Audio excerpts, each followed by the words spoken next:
Bienvenidos al Salón de Grados de la Universidad Nacional de Córdoba, donde va a tener inicio el acto en el cual se hará la entrega del título de doctor honoris causa de esta universidad al profesor doctor Juan José Badimón. Preside este acto el doctor Hugo Yuri, rector de la Universidad Nacional de Córdoba. Nos acompañan en el estrado el profesor doctor Rogelio Daniel Pizzi, decano de la Facultad de Ciencias Médicas, el ingeniero Roberto Terzariol, secretario general de la Universidad Nacional de Córdoba, la profesora doctora Marta Fiol de Cúneo, vicedecana de la Facultad de Ciencias Médicas, el doctor Hugo Ramos, profesor adjunto de la Cátedra de Clínica Médica del Hospital San Roque. Se encuentran presentes decanos, vicedecanos, secretarios rectorales y autoridades de la Universidad Nacional de Córdoba. Autoridades, profesores y miembros de la Facultad de Ciencias Médicas de esta universidad, autoridades y miembros del comité organizador de las Jornadas de Cardiología Clínica 2018, organizadas por el Servicio de Cardiología del Sanatorio Allende. Además, representantes de colegios profesionales y asociaciones vinculadas con la materia, docentes, alumnos e invitados especiales. Buenos días, señor rector de la Universidad Nacional de Córdoba, señor decano de la Facultad de Ciencias Médicas, señora vicedecana de la Facultad de Ciencias Médicas, doctor Badimón, autoridades y estimados colegas. Tengo el altísimo honor de presentar al doctor Juan José Badimón para el título que otorgará a la Universidad de doctor honoris causa. El doctor Badimón nació en Barcelona y desde su juventud entró en la competencia. Era afín al voleibol y jugó durante 6 años en la primera división española. Pero no era el deporte donde iba a continuar su carrera, sino en la ciencia y en la educación. El doctor Badimón se doctoró en la Universidad de Barcelona y posteriormente hizo un fellow postdoctoral en la unidad de trombosis y aterosclerosis del Alto Consejo para Investigación Científica de España. En el año 82 emigró a los Estados Unidos, donde continuó con un fellow postdoctoral en la unidad de investigaciones de aterosclerosis de la Clínica Mayo. Y a partir de allí comenzó una sociedad con el doctor Valentín Fuster. Esta probablemente es una de las sociedades o de los dúos científicos más importantes y prolíficos de la historia de la cardiología moderna, ya que se combinaron la ciencia básica con la aplicación clínica. El doctor Badimón, entre los años 84 y 90, fue profesor asistente y posteriormente académico en la Escuela de Medicina del Centro Médico Monte Sinaí de Nueva York. Entre los años 90 y 94 estuvo en el Massachusetts General Hospital, en la Universidad de Harvard en Boston. Entre el 95 y el 2001 fue profesor asociado y director del Laboratorio de Investigación en Biología Cardiovascular, también de la Escuela de Medicina de Monte Sinaí. Y a partir del año 2001 es profesor de Medicina y director de la Unidad de Investigación de Aterotrombosis, también en la Escuela de Medicina Monte Sinaí, actualmente Icahn School of Medicine. El área de interés y de investigación del profesor Badimón ha sido la patogénesis y el tratamiento de la aterotrombosis, con especial interés en el rol de los lípidos y del HDL en la aterosclerosis. También desarrollaron con el profesor Fuster el concepto de la placa vulnerable y sangre vulnerable para la identificación de los pacientes de alto riesgo, también el desarrollo, la aplicación y el tratamiento con los antitrombóticos, el rol del factor tisular en el proceso aterosclerótico y la trombosis, y últimamente las modalidades de imágenes no invasivas tales como la resonancia magnética y tomografía computada. El profesor Badimon es miembro editorial de por lo menos 15 de las revistas más importantes del mundo relacionadas con la cardiología y muchas otras más, como por ejemplo el Journal de la American College of Cardiology, donde es editor en la sección de farmacología, el New England Journal of Medicine, European Heart Journal, JAMA Circulation, etc. Tiene en estos últimos 40 años 355 publicaciones y una que está en revisión actualmente, lo que significa que tiene un 8,8, es decir, casi 9 publicaciones por año. Además, ha participado como investigador principal en 19 ensayos clínicos, tiene escritos 23 capítulos de libros, ha dado conferencias en 33 países de América, Europa y el cercano Oriente. Por lo tanto, es altamente improbable que algún cardiólogo no haya leído algo sobre aterosclerosis o trombosis que haya escrito el profesor Badimon. Además, ha recibido múltiples honores de distintas sociedades y academias, una de las que más recuerda, y allí con su esposa, muy encantadora, como académico de honor de la Real Academia Española de Farmacia. Además es Fellow del American College of Cardiology y de la American Heart Association, y ha recibido numerosísimos premios como a la excelencia cardiovascular y también al desempeño académico por el American College of Cardiology, etc. En nuestro país ha participado en numerosos congresos de la Federación Argentina de Cardiología y de la Sociedad Argentina de Cardiología. Recuerdo que en el año 2004, en el Congreso de Tucumán, tenía que dar una conferencia el profesor Badimon a primera hora de la mañana y, por supuesto, como siempre, fue el primero en estar en el salón. Yo había llegado temprano también y conversamos unos minutos antes de la conferencia sobre uno de los temas que él iba a dar. Y para mi sorpresa, me ofreció su conferencia para que comprendiera cómo era uno de los mecanismos de la aterosclerosis. Eso demuestra su capacidad de educador y su desinterés. Además, otra anécdota, en las primeras veces que vino el doctor Fuster a la Argentina, cuando todavía no estaba muy desarrollado el correo electrónico en nuestro país, recuerdo que estando en el Hotel Sheraton, en la mesa donde están los recepcionistas, el doctor Fuster solicitaba que le enviaran urgente por fax unos datos acerca de unos temas que él debía presentar en una de sus conferencias principales en el Congreso. Y ahora me doy cuenta quién estaba detrás del fax enviando esos datos acerca de investigación en aterotrombosis. Por otro lado, el doctor Badimon tiene una afinidad siempre con las personas, con los cardiólogos, los colegas con los cuales comparte no solo sus conocimientos científicos, sino también el conocimiento cultural de cada lugar y de cada región. La última participación del profesor Badimon en nuestro país fue en Mendoza, hace poco, en donde dio la conferencia de cierre del Congreso y también compartió muy agradablemente con todos los cardiólogos de la Argentina el programa social. Así que creemos de que el profesor Badimon comparte valores que son los que tenemos o tienen muchos de los integrantes de esta universidad, como son el conocimiento, una enorme capacidad de trabajo, sentido común, un altísimo nivel de competencia, humildad, humanismo y buen humor. Por eso damos la bienvenida al profesor Badimon en estos últimos 400 años de que ha sido fundada nuestra Universidad de Córdoba y en el centenario de la histórica reforma universitaria. Muchas gracias.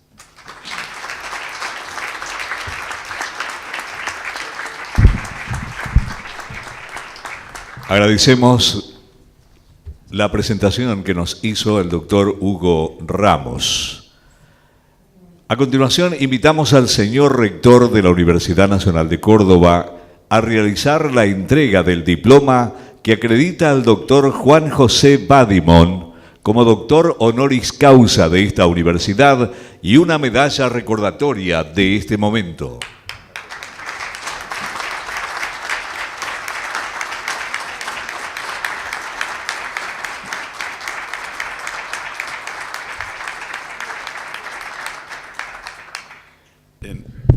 En primer lugar, uno se siente humilde y ahora entienden por qué Hugo es un gran amigo mío.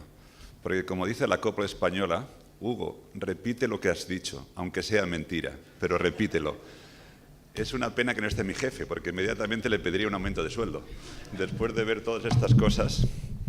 Y al mismo tiempo, lo primero que quiero hacer es, en gran medida, agradecer tanto al señor rector de la universidad y autoridades académicas y muchos amigos, porque he venido muchas veces en Argentina. De hecho, el otro día me dijeron que de los viajes que he hecho a Sudamérica, más del 67% son en Argentina.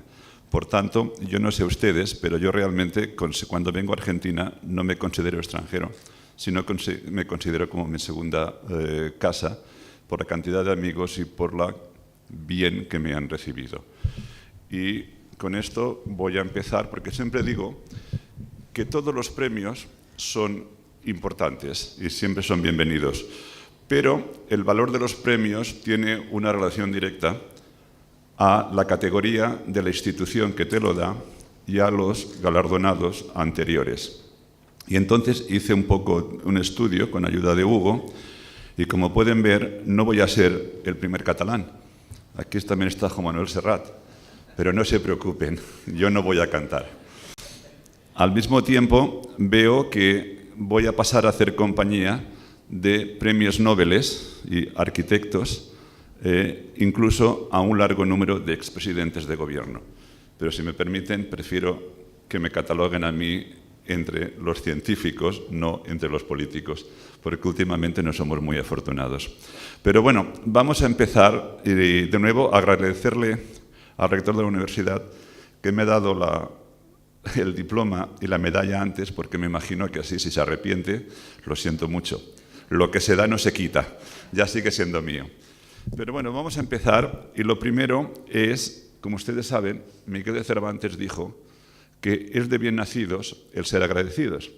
Y yo no podría estar aquí sin todo el esfuerzo de mis padres, que desgraciadamente solamente me vieron cuando empezaba, no cuando empiezo a recibir premios, porque los dos han fallecido, pero otros que son muy importantes es a mis colaboradores. Y cuando hablo de colaboradores no me refiero únicamente a las sombras de prestigio, sino me imagino a los fellows, porque tengan en cuenta que el último gran hombre fue Leonardo da Vinci, y desde entonces o nos hemos hecho más tontos o la ciencia ha avanzado mucho más. Yo siempre cojo la segunda opción.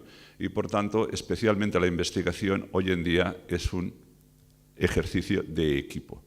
Y no únicamente aprendes de tus profesores, sino a veces también es muy importante el punto de vista fresco de tus becarios. Por tanto, hemos de tener las orejas abiertas no únicamente para el profesor, sino también para el fellow. Por supuesto, no puedo dejar de agradecer al doctor Carlos Alonso Villaverde, que fue el que me enseñó a caminar en un laboratorio. Y como pueden ver, durante mucho tiempo aquí le llamaban el Dream Team de la investigación cardiovascular en España, porque aquí pueden ver a mi hermana, el doctor Villaverde y yo, que como pueden ver, y también gracias, Hugo, por recordarme que una vez tuve pelo y fui joven. El siguiente a que quiero agradecer, todo lo que es el doctor Valentín Fuster, porque obviamente yo no estaría aquí si no hubiese sido por todo su cariño y sus reprimendas, porque lógicamente cuando eres el alumno recibes lo bueno y recibes lo malo, que ustedes lo conocen así, pero vean ustedes cómo Hugo presentó, este fue el inicio, que fue la primera vez que yo estaba en Mount Sinai, en el año 1984. Y tanto, no únicamente yo, sino Valentín también era joven. La otra persona es la doctora Lina Badimon, que mucha gente se cree que es mi esposa, que la conocen así, que es acaba de ser la vicepresidenta de la Europea de Cardiología, y ustedes la conocen así, pero yo la conocí así, porque realmente me hace mucha gracia cuando la gente me dice: oh, estuve en Europa y vi a tu esposa. Digo, diablos, ¿con quién me acosté yo ayer entonces? O sea, la otra Lina Badimon es mi hermana, no es mi mujer. Y por supuesto, lo he dejado para el final, Ángeles, Clara y Ana, que es mi harén, y que lógicamente gracias a ellas son los que me han aguantado las paciencias, las pataletas y todo, y que sin su apoyo no podría haber llegado a donde he llegado. Y por supuesto, al claustro de profesores de la Universidad Nacional de Córdoba, por el gran honor de otorgarme el grado de doctor honoris causa de esta egregia institución. Y recuerden, como dije, que los premios se valoran en función de la categoría de la institución, y yo creo que en esta institución está en el top. Pero dejemos ya y entremos en materia y vamos a ver por qué estoy aquí. Estoy aquí por el trabajo en la enfermedad cardiovascular, y entonces, dado que hay personas de otras especialidades, no únicamente de medicina, voy a intentar darles unas pinceladas de conceptos y de estrategias más que entrar en el detalle de cómo hay que tratarlo. Y más o menos este va a ser lo que voy a intentar hablar sobre la enfermedad cardiovascular. ¿Por qué hablamos tanto de enfermedad cardiovascular? Porque aquí pueden ver, estas son las estadísticas más recientes de Estados Unidos, y el costo sanitario se estima que son 400 billones de dólares anuales. Sabemos mucho de la enfermedad cardiovascular, pero ¿cuál es el futuro? El futuro, señores, no es muy halagüeño, porque se estima que el impacto socioeconómico no va a continuar, sino que se estima que va a incrementar. ¿Por qué va a incrementar? En los países industriales, todos ustedes saben que hoy en día vivimos más, y la enfermedad cardiovascular o la aterosclerosis tiene una condición sine qua non, que uno de los factores de riesgo es la edad. Y yo a veces, cuando hablo de esto, hago el chiste de que ahora nos vemos unas enfermedades nuevas que no veíamos hace 20 años. Porque hace 20 años, de cada 100 personas que sufrían un infarto, 90 fallecían. Hoy en día, 90 sobreviven. Pero todavía no sabemos cómo regenerar esta zona infartada. Y entonces, esto, unido al envejecimiento de la población, hay un incremento muy marcado de las enfermedades nuevas, porque antes no veíamos, como son los problemas valvulares o la insuficiencia cardíaca.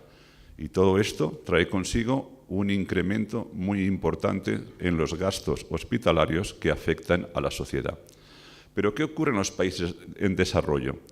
El progreso o la westernización va asociada con la aceptación de un estilo de vida muy poco saludable, y me refiero que hay un incremento en el fumar, cambios dietéticos que se manifiesta por la obesidad, la diabetes o el estrés, y esto va a traer consigo una progresión de la enfermedad cardiovascular. Vean ustedes en esta diapositiva, les quiero poner qué es lo que se estima que es la incidencia de la mortalidad. Y como pueden ver, afecta tanto a hombres o mujeres o independientemente de la etnia. Y de nuevo, fíjense que contra más vivimos, mayor es el riesgo de sufrir un evento cardiovascular. Y esto es lo que yo le llamo la paradoja cardiovascular, que pueden ver en la línea en rojo es... Yo estoy un poco en desacuerdo cuando dicen que hemos disminuido la mortalidad. Yo creo que no la hemos disminuido, que la hemos retrasado. Seguimos muriendo, pero un poco más tarde. Pero eso es a costa de un incremento de la prevalencia, y esto trae consigo un incremento de los gastos. De hecho, las últimas estadísticas de la WHO, que es la Organización Mundial de la Salud, dice que la población a nivel mundial, su edad se ha prolongado 3 años, pero a costo de un incremento de 4,5 veces los gastos sanitarios. ¿Y por qué es esto? Porque a veces hay unos malentendidos. Uno de los malentendidos se dice que la enfermedad cardiovascular es un problema de los países ricos, porque comen más, ¿no? Y nosotros somos como unas máquinas, ¿no? Lo que comes, si no lo consumes, obviamente lo acumulas.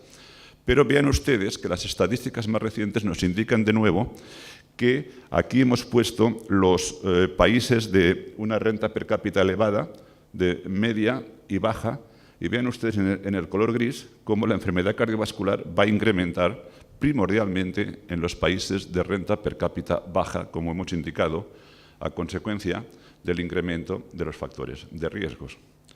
¿Cuál es la implicación? La implicación, señores, es que estamos viviendo en una sociedad enferma. Este es un estudio que se realizó en 3 ciudades de Estados Unidos, que más o menos se estudiaron más de 9.000 personas. Y vean ustedes que el ranking de los factores de riesgo, que son muy comunes, como es la obesidad, el fumar, el sedentarismo, la presión arterial, la diabetes, el colesterol elevado o las HDL bajas, se vio el ranking y menos del 5% de estas personas tenían más de 5 parámetros adecuados. Por tanto, no nos sorprendamos que cada vez haya más enfermedad. Pero esto es porque este estudio se hizo en Estados Unidos. ¿Qué ocurre en Argentina? Las tasas más recientes que yo he podido encontrar, vean ustedes que la obesidad es galopante. Hay casi un 28% entre mujeres y casi un 24% entre varones. Y no tengo que decirles que la obesidad infantil va asociada con la diabetes y la diabetes es una causa de la enfermedad cardiovascular muy acelerada. Pero el problema más grande es que la sociedad actual no se da cuenta de la obesidad. Siempre dicen, mira, mi hijo es muy rollizo porque está de buen ver. Y vean ustedes que me imagino que todos reconocen esta obra de arte, que es la Mona Lisa de Leonardo da Vinci en el siglo XV, y vean ustedes la versión moderna. O sea, la obesidad es de tal impacto que llega, y de hecho, vean ustedes, nos estamos riendo, pero no es de risa, es un problema importante. Vean la Mona Lisa versión Botero. Mucho más serio es estadísticas en Estados Unidos, que vean ustedes que la prevalencia de la diabetes tipo 1 y tipo 2 está incrementando en gran manera en los niños y los adolescentes en Estados Unidos. Y desafortunadamente, estas estadísticas, aunque sean de Estados Unidos, las podemos extrapolar casi a todos los países del mundo. Pero una vez que sabemos el impacto socioeconómico de esta enfermedad, vamos a ver por qué se ocurre. Vean ustedes, esta es una enfermedad, una arteria coronaria normal. Esta pueden ver que es un proceso inicial donde existe el engrosamiento de la íntima, es a consecuencia de la deposición de material primordialmente lipídico que pasa a través de la sangre. En este momento es totalmente asintomático y a menos que no paremos esta situación, el círculo vicioso puede llegar a ser tal que el engrosamiento de la pared va a comprometer el flujo de sangre a través de esta arteria y el paciente va a tener isquemia distal a esta placa y se va a manifestar como dolor de pecho. Y esto es muy importante, como comentaremos posteriormente, porque hasta hace poco decíamos que la enfermedad cardiovascular era aquí. Hoy en día, y por eso nosotros le llamamos aterotrombosis, sabemos que los trombos se pueden embolizar y la enfermedad cardiovascular va desde aquí hasta los pies. ¿Cómo se desarrolla? Lo primero que hay que tener en cuenta es que a pesar de que tenemos los mismos genes, de que tenemos el mismo colesterol, que tenemos la misma presión arterial, que tenemos la misma glucosa en todo nuestro organismo, vean ustedes que si cogemos un microscopio electrónico y nos metemos en una coronaria, podemos ver que hay lo que son las zonas más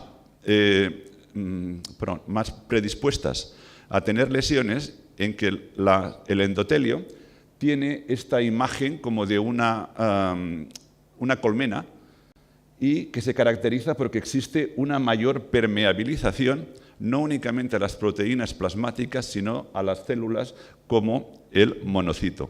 Por otro lado, en las zonas más resistentes, vean ustedes que las células endoteliales están orientadas en función del flujo y bioquímicamente se caracterizan por una menor permeabilización. Teniendo esto en cuenta, los cardiólogos invasivos en la sala saben que ellos te pueden ya predecir las áreas donde va a haber una mayor predisposición para que existan placas ateroscleróticas. Y es lo que yo he intentado poner aquí con el color rojo más fuerte. ¿Qué es lo que tienen todas en común? Vean ustedes que están en curvaturas o en bifurcaciones. ¿Por qué ocurre esto? Porque hemos de asumir que nuestro árbol circulatorio y nuestra sangre hemos de asumir que es como una serie infinita de láminas de sangre y que nuestro flujo sanguíneo es como un río. Si usted pone globos en las distintas zonas del río, va a ver que el globito que está en el centro del cauce va a ir mucho más rápido que la que está al lado de las orillas. Y esto es lo que llamamos la resultante, porque tenemos que es la fuerza que te ayuda a ir hacia arriba frente a la fuerza que te implica a ir hacia las orillas. Y esto es lo que representamos aquí. Esto no es idea mía, hay una teoría muy compleja, pero como la física yo la dejé en la facultad, simplemente les voy a decir, y es muy importante para lo que voy a decir posteriormente, es que el shear rate o la fuerza de cizalladura es directamente proporcional al flujo, o sea, contra más flujo hay, mayor incrementa, pero recuerden que en la aterosclerosis les he dicho que se caracteriza por un engrosamiento de la pared, es inversamente proporcional a la tercera potencia del radio. De otra manera, olvídense de la fórmula, un cambio muy pequeño en el radio de una arteria va a ir asociado con un incremento muy marcado en la fuerza de cizalladura. ¿Y por qué es importante esto? Porque el endotelio, que lo tenemos para mantener la integridad de nuestro árbol circulatorio, y se estima que tenemos aproximadamente entre 300 o 350 metros cuadrados de endotelio, porque todos los vasitos de nuestro organismo están forrados por esta monocapa, vean ustedes que por su magnitud y por su situación que está en la interfase de la sangre y el tejido, vean ustedes que responde a una serie de agonistas. Una vez estos receptores están activados, hay una serie de reacciones citosólicas y que van a hacer que, en caso de que este endotelio sea sano y funcional, va a desarrollar una serie de reacciones moleculares que van a ser protectoras frente a la enfermedad aterosclerótica. ¿Por qué? Porque van a liberar el NO. Ustedes se acuerdan, el NO también se llama la sustancia liberada por el endotelio y que fue a causa de que el doctor Ignarro le diesen el premio Nobel, porque a pesar de que tiene una vida muy corta, es muy activo. De hecho, va a ser capaz de, va a inhibir la contracción de la célula muscular lisa, va a inhibir la proliferación, no únicamente es vasodilatador, sino que es el mayor inhibidor de la reacción plaquetaria, va a inhibir la oxidación de las LDL, va a disminuir la expresión de las moléculas adhesivas que comentaremos posteriormente, la deposición del monocito y las plaquetas o la liberación de endotelina, que es una sustancia pro-trombótica y vasoconstrictora. En el momento de que este endotelio es disfuncional, todas estas propiedades antiateroscleróticas desaparecen y, por tanto, este endotelio va a liberar sustancias proaterogénicas. Y aquí lo pueden ver que yo suelo referirme al endotelio como el yin y con el yang, porque cuando es sano y somos jóvenes va a liberar las sustancias antiaterogénicas, pero en el momento que es disfuncional, la balanza va a ir al lado contrario y va a ser proaterosclerótico. Volvamos de nuevo al microscopio que hemos metido, o el submarino que hemos metido en nuestras coronarias. Vamos a asumir que aquí tenemos una zona que es propensa a desarrollar aterosclerosis y recuerden que he dicho que tiene una permeabilización incrementada. En el momento que hay una disfunción endotelial, se caracteriza por una exposición de unas citoquinas adhesivas, que aquí están representadas como las BICAM y ICAM. ¿Qué es lo que van a hacer ellas? El monocito, que es nuestro mecanismo de defensa frente a los insultos extranjeros, no, extraños, extranjero soy yo. O sea, lo que hace es el monocito, en respuesta a estas proteínas adhesivas, deja de ir por el centro del lumen y se pega a este endotelio disfuncional. También ocurre que esta permeabilidad incrementada va a ser responsable de que la persona hiperlipidémica, el colesterol penetra en el espacio subendotelial y se oxida. Y el colesterol oxidado es la sustancia más citotóxica y proaterogénica que tenemos. Por tanto, el monocito cruza la pared y se convierte en macrófago y fagotiza este colesterol oxidado. Pero he dicho que es citotóxico. Lo que quiere ocurrir es que llega un momento que el macrófago ha fagocitado tal cantidad de colesterol que llega a ser citotóxico y muere. Cuando muere se revienta y expulsa este colesterol que era intracelular, se convierte extracelular. La consecuencia de este círculo vicioso, como pueden ver, es el engrosamiento de la pared con la presencia de un corazón necrótico que está, entre otras cosas, no únicamente colesterol extracelular, sino también factor tisular y que va a liberar el MCP1, que es una sustancia mitogénica que va a continuar atrayendo más macrófagos. ¿Qué ocurre? Que si no paramos esto, el macrófago que está activado alrededor del caparazón necrótico libera colagenasas. Y entonces lo que ocurre, la colagenasa va a eliminar el cemento de unión entre las células musculares lisas y va a producir la ruptura de esta placa. Y la placa se suele romper siempre por el hombro, porque de nuevo vamos a la física. Cuando un puente se rompe, nunca se rompe por el centro, siempre se rompe en el contacto con las orillas. ¿Por qué? Porque es lo que se llama la fatiga de los elementos. Porque vean ustedes que en este caso tenemos colesterol, que el colesterol cuando lo tenemos a la temperatura fisiológica, que son 37 grados centígrados, tiene la consistencia de crema dental. Pero en esta placa, aquí vamos a tener calcio. Entonces vean ustedes que si esto ocurre en una coronaria, vamos a tener dos materiales de consistencia totalmente distinta que va a estar expuesto, por un lado, a la cizalladura de la sangre, pero al mismo tiempo no olviden que si esto es una coronaria, va a estar contrayéndose un mínimo de 60 veces por minuto. Por tanto, no se sorprendan que este caparazón se rompa. Y recuerden lo que les he dicho, que va a haber, entre otras cosas, factor tisular. Cuando la placa se rompe, facilitas la interacción entre la sangre circulante con los componentes internos de la placa y la consecuencia es la formación de un trombo agudo. Y más o menos este es el sumario de lo que les he contado. Pueden ver como en el mismo árbol coronario de un mismo paciente, aquí tenemos lo que llamaríamos la placa ateromatosa, porque ven el material lipídico, y esta, como pueden ver, es una placa compuesta. Tenemos el ateroma, pero tenemos un trombo que está anclado en la zona de ruptura de la placa, y es lo que le llamamos aterotrombótica, y esta es la zona que a mí me gusta. Por eso mi unidad de investigación se llama aterotrombosis. ¿Y por qué es importante la aterotrombosis? Porque hoy en día sabemos que en estudios patológicos post-mortem se ha asociado la presencia de un trombo anclado en una placa rota en el 75% de los pacientes que han muerto por un evento agudo coronario. ¿Y qué ocurre en el otro 30%?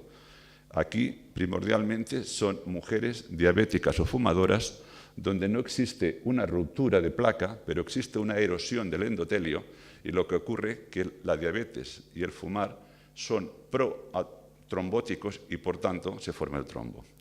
Por tanto, esto es muy importante porque es evidente, y esto de nuevo no es mío, fue un fisiólogo inglés de los años 50 en que dijo: el hombre o la mujer vive con aterosclerosis, pero muere de trombosis.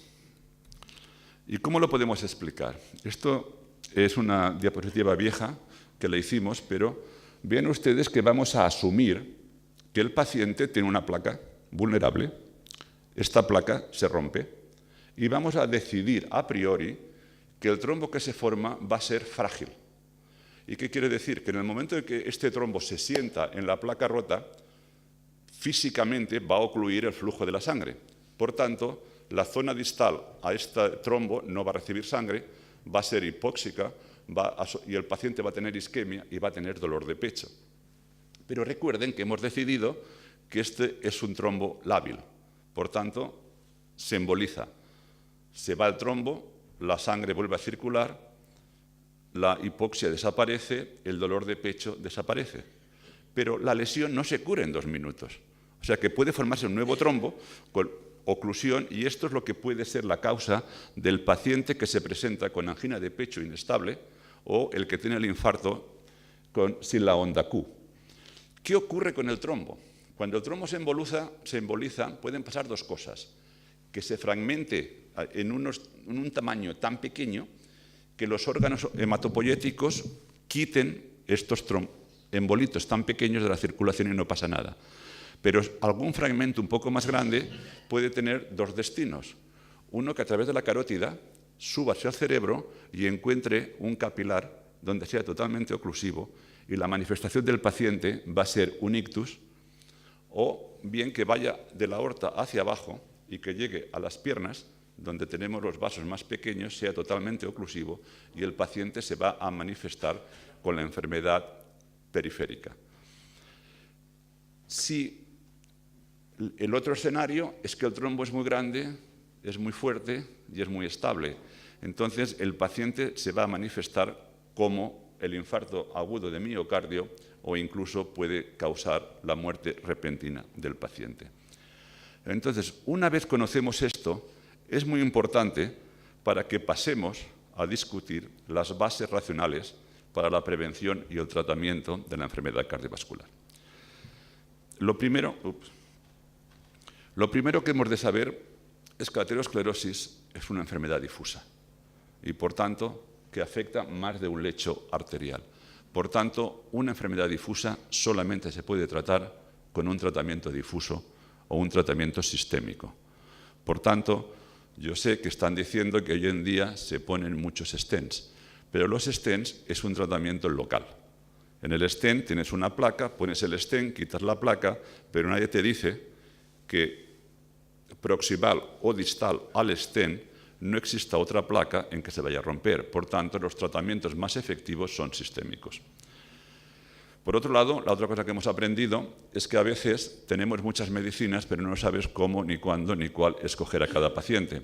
Entonces, hoy en día, gracias a las técnicas de imagen, primordialmente a mí me gustan las no invasivas, porque no quiero que nadie se meta en mis vasos, como he dicho anteriormente, por el papel del endotelio. Entonces, esto nos puede ayudar porque sabemos que si un paciente tiene una placa aquí o en las piernas, que son fácilmente de detectar por unas técnicas mucho más corrientemente disponibles, podemos predecir que algo raro va a tener también aquí. El segundo caso es que sabemos que la enfermedad aterosclerótica es una enfermedad multifactorial. Aquí pueden ver que tenemos ciertos factores como el género, la edad y la historia familiar, o si quieren ser más sexys y más elegantes, la carga genética, no las podemos manipular. Pero hay una serie de factores que son fáciles de manipular. Lo mejor es un estilo de vida saludable, pero que si esto no funciona, tenemos alternativas farmacológicas. ¿Qué evidencias tenemos de que esto es cierto? Aquí pueden ver, les presento dos tipos de evidencias. Una de ellas es el estudio Framingham, que si se acuerdan, revolucionó la cardiología, porque fue un estudio que lleva ya casi 50 años, que va siguiendo a las familias de Framingham, que es una ciudad en las afueras de Boston, y vean ustedes que llegó a la conclusión que la coexistencia de factores de riesgos muy comunes, vean ustedes que va asociado a un incremento exponencial del riesgo de tener un infarto de miocardio. Y esto, de nuevo, vean que es independientemente de la mujer o el hombre. Pero claro, a veces te dicen, es que esto ocurrió en Framingham y nada más se ocurre a los irlandeses que viven en Framingham. El Interheart es un estudio que se hizo en más de 50 países y vean ustedes que llegó a la misma conclusión, cómo la coexistencia de factores de riesgo incrementa en muy mucho la posibilidad de tener un infarto. Pero si ustedes quieren, y bajo de un punto de vista terapéutico, me gusta más esta diapositiva. Fijémonos en el panel D. En el panel D estamos hablando del riesgo de muerte, infarto o embolia. O sea, no estamos hablando de cosas subjetivas como dolor de pecho. ¿Qué nos dice esta diapositiva? Vean ustedes. El paciente que tenga ninguno o solamente dos factores de riesgo. Y de nuevo, los factores de riesgo que hablamos es tabaquismo, hiperlipidemia, presión arterial y diabetes. Tiene un riesgo de 2,5. Contra mayor sea el número de factores de riesgo que vamos controlando, vea cómo se reduce la mortalidad, o a la inversa. El que tiene todos los factores de riesgo controlados es el número 6 y contra menor factor de riesgo tengamos, se incrementa la mortalidad. Y recuerden que hay un factor de riesgo que no lo podemos controlar, que se llama la edad. O sea que independientemente de lo que hagamos, cada día que vivimos somos un día más viejo. El otro problema importante es, y que te pone de manifiesto, que vean ustedes aquí, si controlamos la presión arterial, disminuimos un 20% de los eventos. Si controlamos la hiperlipidemia, aproximadamente un 24%, pero vean lo que ocurre en este estudio de más de 100.000 personas si somos capaces de controlar los dos factores de riesgo. Seríamos capaces de prevenir hasta un 50% de los eventos cardiovasculares. Por tanto, yo suelo utilizar a mi amigo el mago y le dije, oye, llevo hablando ya más de 20 minutos y a lo mejor se me duerme la audiencia. Ayúdame a darles un mensaje importante para que se despierte. Y me dijo, recuerda que dado que la aterosclerosis es una enfermedad multifactorial, es mucho más importante tratar al paciente como un todo, más que volverte loco controlando un factor de riesgo. Y eso me dijo el mago. Pero hoy vamos a hablar del control de los lípidos. ¿Por qué vamos a hablar de los lípidos? Lo mencioné un poco antes, pero vean ustedes, esta sería una arteria de una persona sana, de 50 años más o menos, y vean cómo tiene este engrosamiento. Si no lo controlamos, o una persona mucho más joven, que tenga una serie de factores de riesgo, se va a continuar engrosando la íntima a consecuencia de material lipídico. Vean cómo ya empieza a ver lo que he comentado, el lípido extracelular, y entonces pueden pasar dos cosas, y que realmente no sabemos por qué ocurre. Una de ellas es, vean ustedes, la placa vulnerable con este caparazón cálcico y este corazón necrótico de colesterol extracelular, o una placa más aterosclerótica. Esta sería una placa estable y esta sería la placa vulnerable. Y es importante porque, como pueden ver, la vulnerabilidad o el riesgo de que una placa desencadene un evento cardiovascular no es realmente dependiente del engrosamiento, sino que depende mucho más de la composición, porque esta placa lipídica es la que se va a romper. Por tanto, ¿cómo funcionan las estatinas? Es que no únicamente bajamos el colesterol sistémico, sino que disminuimos el colesterol de la placa y, por tanto, la estabilizamos, rompemos su vulnerabilidad. ¿Es esto verdad o no? Pues vean ustedes, como ya han visto, a mí me gusta un poco la historia y me gusta hacer honor a los pioneros. Estos son los resultados del estudio Mr. Fit en los años 70. Vean ustedes que es un estudio epidemiológico y en aquel tiempo solamente hablábamos del colesterol total. Pero vean ustedes que el incremento de colesterol iba asociado al incremento de la mortalidad. Y esto nos llegó a pensar, oye, si subiendo esta pendiente hay más muertos, ¿qué ocurriría si la bajamos? ¿Qué ocurre? Esta diapositiva me encanta porque, como pueden ver, pone juntos los... ¿dónde estás? Las observaciones de los estudios de randomización mendeliana, los estudios prospectivos, que podríamos llamar los de observación, y los estudios con intervención, independientemente de la intervención. Vean ustedes que de nuevo tenemos el mismo mensaje. Contra mayor es el colesterol, mayor es el riesgo, y contra menor es el colesterol, menor es el riesgo. Y esto es independientemente de observación, de intervención o genética. Hoy en día somos afortunados porque tenemos unas medicinas, se llaman las estatinas, y que vean ustedes que esta es una de las diapositivas que seguramente se ha presentado más en el mundo cardiovascular, en que independientemente del paciente, aquí ven prevención primaria, prevención secundaria o de alto riesgo, independientemente de la estatina, vean ustedes que podemos generalizar que el tratamiento con estatinas va asociado a una reducción de un 40% de los eventos cardiovasculares. Por tanto, corolario, hay que bajar los niveles de LDL incrementados. Pero esto es un poquitín como la fábula de la copa de vino. El optimista ve esta copa medio llena y el pesimista la ve medio vacía. El optimista dice, prevenimos un 40% de eventos cardiovasculares, all right. El pesimista dice, todavía hay un 60% que siguen teniendo lugar, lo cual quiere decir que todavía hay posibilidad de mejora. Pero lo importante es que, de nuevo, esto fue la manifestación terapéutica de los estudios epidemiológicos, que nos dijo que contra más bajemos el colesterol, mejor. Entonces el problema dice, bueno, esto está muy bien, pero yo en el país en que vivo, como no es tan rico, no tengo problemas de cardiovascular. Señores, de nuevo, otro dogma malentendido. Miren aquí la frecuencia de enfermedad cardiovascular en países pobres, medianos y ricos. La frecuencia de enfermedad cardiovascular es exactamente la misma. ¿Qué es lo que cambia? La mortalidad. En el país rico mueren menos que en los países pobres. ¿Por qué ocurre esto? ¿Será que en aquellos países que tienen unas medidas preventivas o terapéuticas mucho más intensas son responsables de una menor mortalidad? Yo creo esto. Por tanto, espero haberles convencido que las estatinas son seguras y eficaces. Entonces, ¿por qué existe esa inercia para recetarlas? Y que muchas veces se espera a que el paciente venga con dolor de pecho para dar las estatinas, y a veces cuando se dan en dosis bajas.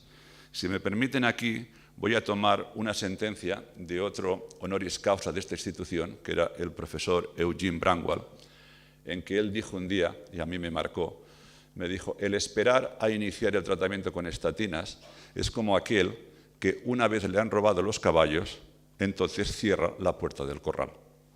Por tanto, espero convencerles de que hay que ser proactivo, porque el objetivo del médico bueno es prolongar la salud y no curar la enfermedad.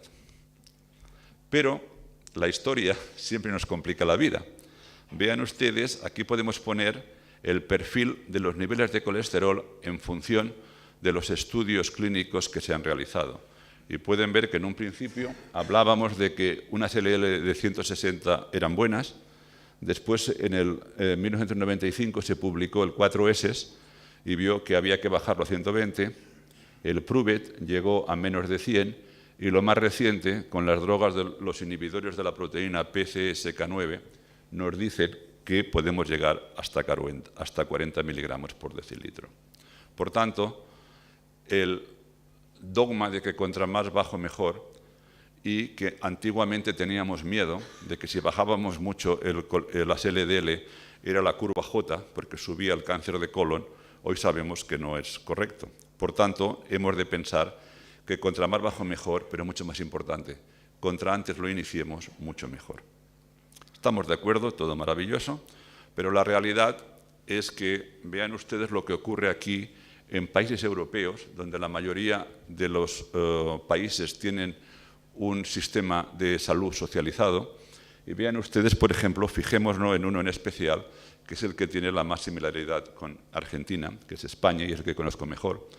Vean ustedes que en amarillo aquí está diciendo el porcentaje de personas que deberían ser tratadas con estatinas, y vean ustedes que España está muy bien, casi el 70%.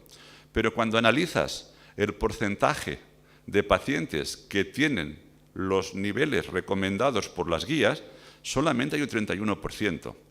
Pero esto es que España es España. Vamos a los países perfectos, que son los escandinavos y los ingleses. Vean ustedes Suecia, Holanda y el Reino Unido. El porcentaje de pacientes que deberían ser tratados es mucho mayor, pero el porcentaje de pacientes que consiguen los objetivos sigue siendo menos del 50%. Y esto genera un problema.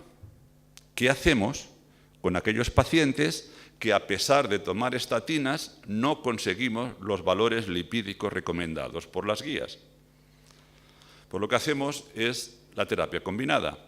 Y aquí tenemos una medicina que combina una estatina y un inhibidor de la absorción de la dieta, de la grasa de la dieta, porque el colesterol sistémico tiene dos fuentes. Uno es el colesterol de novo que hace el hígado y el otro es el externo. Y esto lo represento como el dios Jano, el dios del teatro, que tiene dos caras. ¿Y por qué es importante? Porque en farmacología sabemos que contra mayor sea la dosis de una medicina, más beneficios, pero más cerca llegamos de la ventana tóxica, donde sobrepasamos la ventana terapéutica y entonces vienen los efectos indeseables. En este caso, vemos que trabajando a nivel de la síntesis endógena y disminuyendo el colesterol exógeno, vamos a tener un efecto muy marcado a nivel sistémico, pero dentro de la ventana terapéutica. De hecho, hay estudios muy claros en que dicen que doblando la dosis de estatina consigues un 6% adicional de efecto hipolipemiante, mientras que si combinas esa dosis de estatina con el ezetimibe, el incremento es un 16%. O sea que si aplicamos la relación del 6, combinando estos dos medicamentos, consigues lo mismo que cuadruplicando la dosis de estatina. Y se hizo un estudio. Que se llamaba el IMPROVE-IT, en que comparaban simvastatina 40 con la combinación de simvastatina 40 más ezetimibe. ¿Y qué es lo que aprendimos? Aprendimos que una droga no estatínica también es capaz de bajar las LDL, y que vean ustedes que en este estudio se consiguió niveles de 53 miligramos de LDL y se vio que había un beneficio. Por tanto, reafirma la hipótesis de contra más bajo mejor, y que esto cambió un poquitín las guías. Ya para dejar los lípidos les voy a presentar lo que era el mapa histórico de la terapia lipídica. Como pueden ver, el estilo de vida saludable fue, es y será el mejor tratamiento. Recuerden lo que les he dicho, el efecto multifactorial y ejercicio, comer bien y no fumar actúa sobre todos los factores. En el pasado y en el presente hablábamos mucho de los fibratos. Ahora dicen que si no funcionan. Y no funcionan porque en Estados Unidos, que es donde se hace la mayoría de los estudios, no existe hipertrigliceridemia. Desafortunadamente, en Latinoamérica existe mucha hipertrigliceridemia y es lo que ustedes están viendo. Teníamos los secuestradores de las ácidas biliares en que no eran muy poderosos y tenían efectos gastrointestinales. Las estatinas, que salieron hace 25 años y que realmente funcionan, y hemos comentado del ezetimibe. ¿Qué es lo que hay nuevo en la farmacología? Tenemos los inhibidores del PCSK9, los inhibidores de la proteína transportadora de ésteres de colesterol, el lomitopide, el mipomersen y las interferencias de RNA o el antisense. Por motivo de tiempo, todos ustedes, el que esté más interesado en los lípidos, los invito el viernes a la conferencia que voy a dar de lípidos, pero antes de irme les voy a hablar con lo que es la joya de la corona. Ustedes han oído hablar de los inhibidores de la PCSK9, que como pueden ver, esto es el hígado. El hígado tiene los receptores scavengers que reconocen la LDL, que es el mal colesterol, pero que este receptor también reconoce la proteína PCSK9.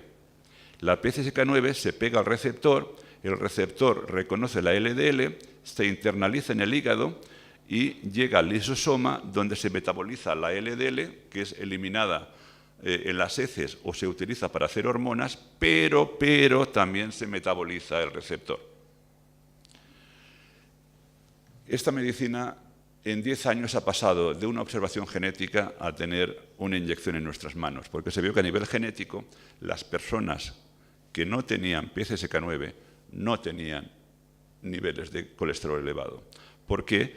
Porque vean ustedes que cuando administramos este anticuerpo monoclonal que reconoce específicamente a la proteína PCSK9, entonces este complejo es mucho más grande y por tanto no tiene la capacidad de interaccionar con el receptor de las LDL y por tanto este receptor únicamente reconoce a la LDL, no a la proteína, lo internaliza, llega al lisosoma, metaboliza la LDL, pero recicla el receptor. O sea, no es que incremente los receptores, es que incrementa la vida del receptor. Y se estima que cada receptor es capaz de dar 50 vueltas, lo cual quiere decir que estamos incrementando de una manera muy elevada la remoción de LDL del sistema. ¿Y qué es lo que ocurre? Pues que de una manera rápida se ha visto que en pacientes que son intolerantes a las estatinas, los que tienen la hipercolesterolemia familiar o los que no responden a la estatina, son capaces de disminuir aproximadamente un 60% de las LDL. Y en estudios se ha visto que esta reducción de LDL, como era de esperar, va asociada con reducción de eventos.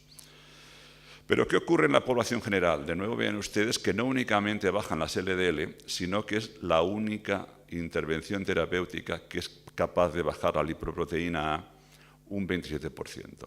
Y les puedo decir que la lipoproteína A hoy en día sabemos que existe porque se busca. Antes decía, no, es que yo mis pacientes no lo tienen. Lógicamente, si no la buscabas, no la encontrabas. Es así de sencillo. Pero volvamos al PCSK9. Entonces, los dos son iguales, únicamente que el alirocumab no únicamente redujo eventos, sino que también redujo mortalidad. Por tanto, la conclusión, el alirocumab es mejor que el otro. Yo no estoy tan seguro, porque los estudios que no se han hecho frente a frente no se pueden comparar, porque el evolocumab, por motivos de marketing, la compañía lo paró a los 2 años y medio para ser el primero que tenía la patente, mientras que el alirocumab se trató por 5 años y los pacientes eran más severos. Pero lo que es evidente que a nivel sistémico son parecidos. Por tanto, yo me atrevería, con lo poco que sé de farmacología, que estamos ante un efecto de clase, no un efecto de agente. Por tanto, ¿cuál es el algoritmo que tienen que utilizar ustedes para sus pacientes? Viene un paciente con niveles de LDL, yo inicio la terapia con estatinas, le doy la dosis adecuada y me pueden pasar 2 cosas. Que consiga unas LDL de menos de 70 o de más de 70. Si es de menos de 70, alabado sea el Señor y ahí lo dejo. Si tiene más de 70, le añadiría ezetimibe. Me van a pasar 2 cosas. Que consigo el objetivo o no consigo el objetivo. Si consigo el objetivo, señores, no olviden que no hay que arreglar lo que ya funciona. Ahí me quedo. Si no lo consigo, entonces ya me he de cuestionar la posibilidad de añadirle el PCSK9. Son muy efectivos, pero hay un problema. Son muy caros. Estamos hablando de 10 a 12.000 dólares al año. Y el problema es que a veces las drogas buenas hay que tener en cuenta un factor muy importante, que es el paciente. Porque si le recomiendas una cosa que vale 10.000 dólares y no lo puede pagar, no va a tomar nada. Entonces, vale más darle algo no tan apropiado, pero algo que pueda tomar. Entonces, ustedes se recuerdan esta diapositiva y entonces, ¿por qué diablos estoy hablando yo de trombosis y antitrombótico? Recuerden lo que les dije de la trombosis. Por tanto, si la trombosis es un papel importante en la manifestación de la enfermedad cardiovascular, hemos de aceptar que la prevención de la trombosis también va a ser beneficiosa. Y hasta hace 5 años, esta bahía tan maravillosa, que es en Connecticut, cerca de casa, era lo que teníamos, el arsenal para tratar la trombosis. Vean ustedes que teníamos, era bien sencillo. A nivel anticoagulantes teníamos warfarina y a nivel antiplaquetarios teníamos aspirina y clopidogrel, bien fuese solo o combinados. Y en los pacientes que tenían una intervención invasiva de mucho riesgo se les daba además los inhibidores del receptor 2B3A de las plaquetas. El problema vino que la plaqueta, que para muchos hasta hace poco era una partícula tonta, y digo partícula porque no tenía núcleo, hoy en día sabemos que es muy importante. Y además es muy promiscua, porque vean ustedes que responde a una serie muy elevada de agonistas. Y cuando esta plaqueta tonta es activada, libera una cantidad de citoquinas muy importantes, pero además forma puentes con el fibrinógeno y con las otras plaquetas para formar el trombo. Y entonces, hoy en día, gracias a este conocimiento, hemos desarrollado inhibidores específicos para cada uno de estos receptores. Por tanto, la bahía plácida se ha convertido en un tsunami porque estos son todos los antiplaquetarios que tenemos y si no tienen suficientes, estos son los anticoagulantes que se han desarrollado en los últimos 5 años. Y esto es importante, porque este es un grupo de plaquetas activadas. Y todos ustedes saben que las plaquetas activadas juegan un papel muy importante en la trombosis, en la progresión de la aterosclerosis y en su manifestación. Pero hoy en día, que está de moda la inflamación, no nos hemos de olvidar que las plaquetas también son agentes proinflamatorios y que además interaccionan con las células inmunológicas. ¿Y cómo se hace esto? De una manera muy rápida.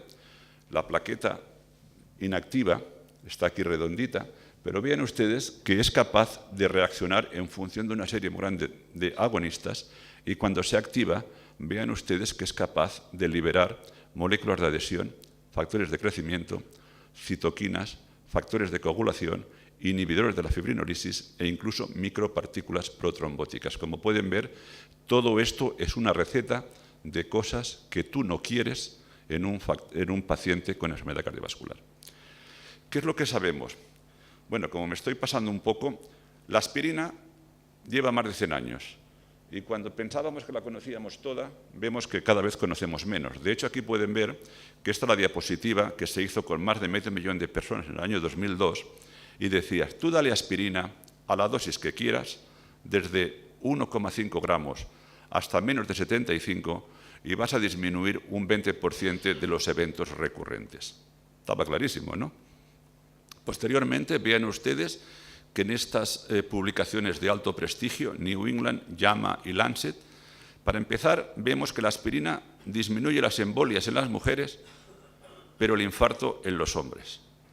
Y al final nos llegan a decir que la aspirina no tiene efecto preventivo.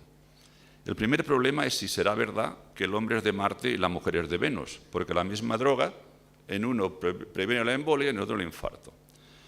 Para acabar de, como decimos en España, de marear la perdiz, sale este estudio reciente y en Japón nos dicen que la aspirina no sirve para nada. Entonces, señores, ¿qué hacemos? ¿Damos aspirina o no damos aspirina en la prevención primaria? Yo creo que a mí hablar de prevención primaria y secundaria es una cosa cronológica, porque yo en estos momentos sería prevención primaria. Si yo sufro ahora un infarto, en un minuto siguiente soy prevención secundaria. ¿Cuántas cosas han cambiado en mí en un minuto? Nada. ¿Por qué no hablamos de pacientes de alto y de bajo riesgo?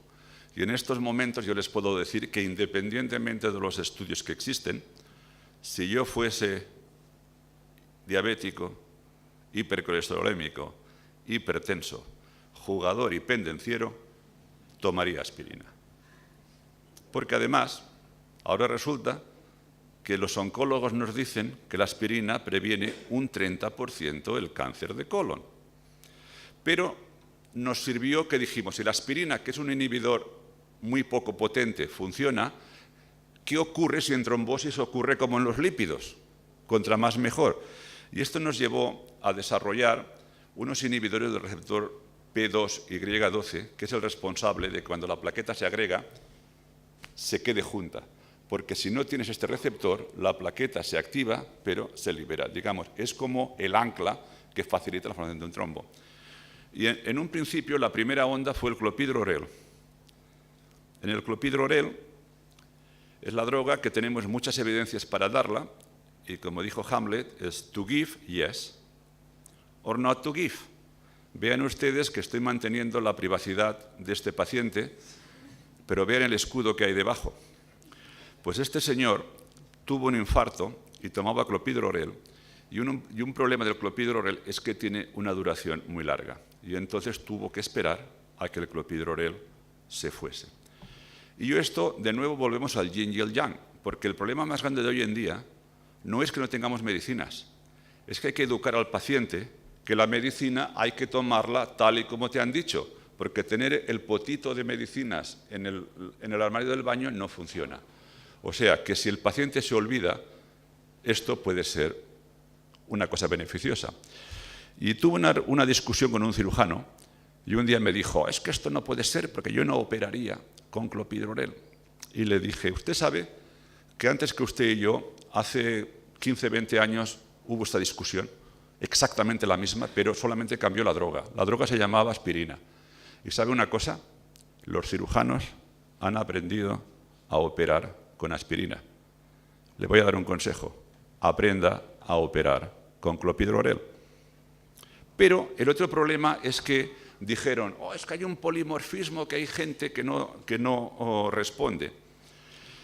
Y yo le pregunté a un amigo mío, matemático, que falleció hace unos cuantos siglos, Gauss, y le dije, oye, cuéntame cómo esto pasa. Y él me dice, mira, si todos vosotros ahora salís a correr aquí a esta avenida, va a haber un grupo que se va a quedar conmigo, que somos los más lentos. La mayoría va a ir juntos y 3 o 4 que van a ir muy rápidos. Y esto le llamamos la curva de Gauss, pero también se llama la distribución normal. El problema que a mí me ha hecho gracia es ¿por qué hablábamos siempre de los hyporesponders y no hablábamos de los hyperresponders? Porque, señores, lo importante es saber si el que responde menos tiene un mayor riesgo de trombosis, pero entonces el que responde más tiene un mayor riesgo de sangría, ¿no? Pero parece que esto no se tenía en cuenta. Otro problema... Ups. Disculpen.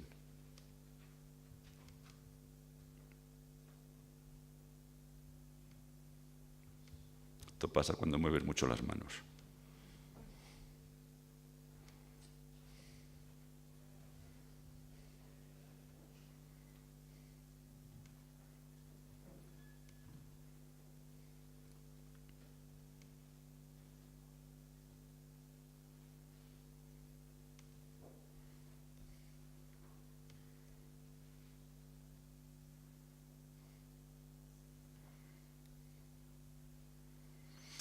El otro problema fue que muchas personas, para evitar la sangría gastrointestinal, se les dan los PPIs, que son los inhibidores de la bomba de protones.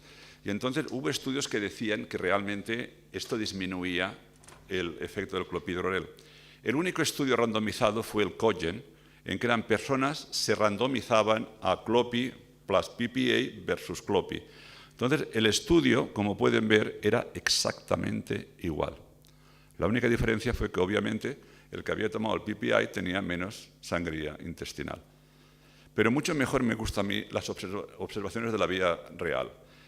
Este es un estudio francés y después se vio lo mismo en Japón, donde vean ustedes que en pacientes que tomaban PPIs y no PPIs no había ninguna diferencia. Por tanto, señores, las poblaciones son distintas. Si usted tiene miedo de que tenga hemorragia, déle el PPI, pero no tenga miedo del clopidogrel.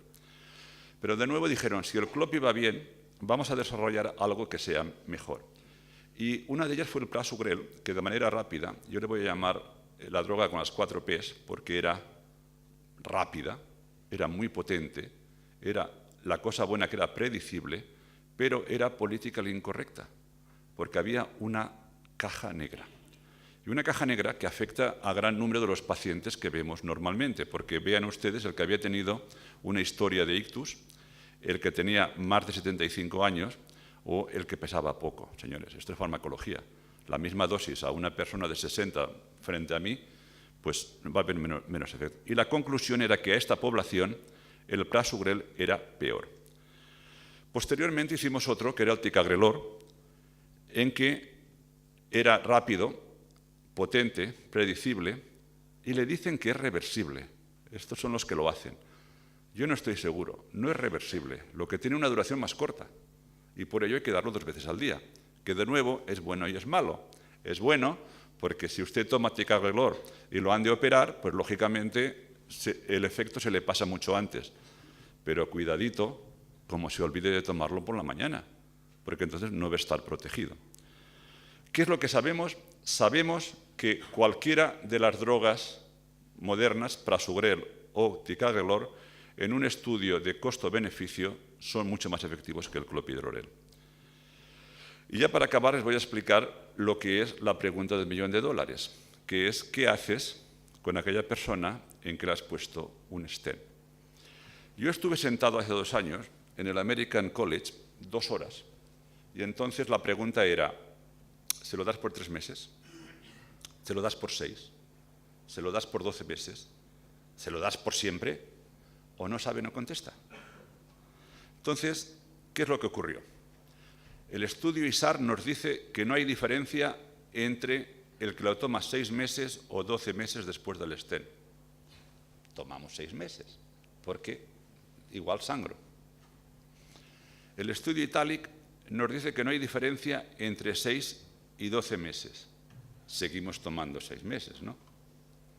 Ahora viene el otro, que se llama el DAPT, que es muchos más pacientes y nos dicen que los pacientes durante un año están tratados igual y ahí se randomizan a continuar la terapia doble o a continuar solo en aspirina. Entonces nos dice que 30 meses es mejor que 12.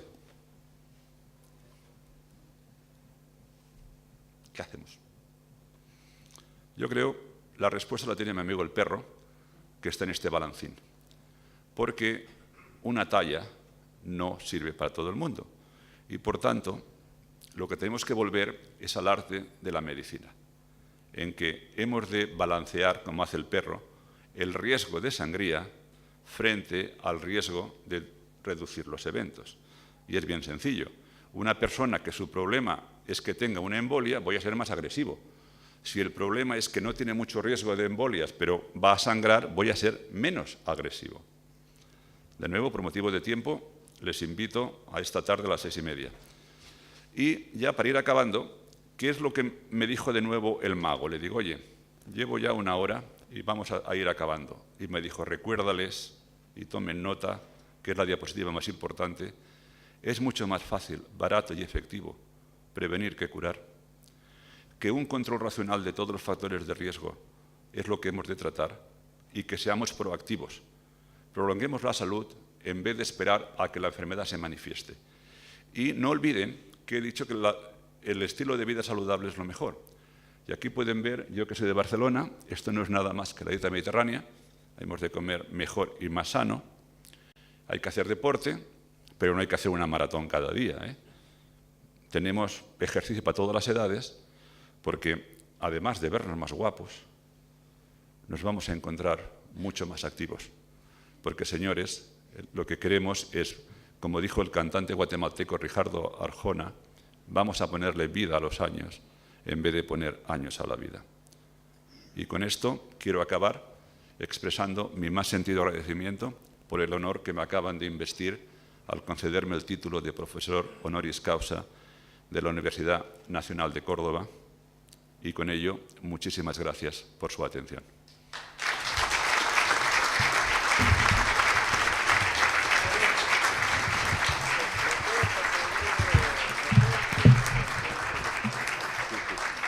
Bueno, me acaba de decir que no se arrepiente, que me deja que me quede la medalla y el diploma. No, muchísimas gracias y la verdad, bueno, sé que hay muchos que no son médicos, pero que lo han entendido casi todo. Y especialmente la final. La final, efectivamente, pero le acabo de pedir un PowerPoint que Se lo doy ahora mismo. me lo dejen después. Sí, sí, sí. Porque realmente hay gente que no son especialistas y que acá sigue la discusión con el tema de los niveles de colesterol cuando van a ser. Así que bueno, muchísimas gracias.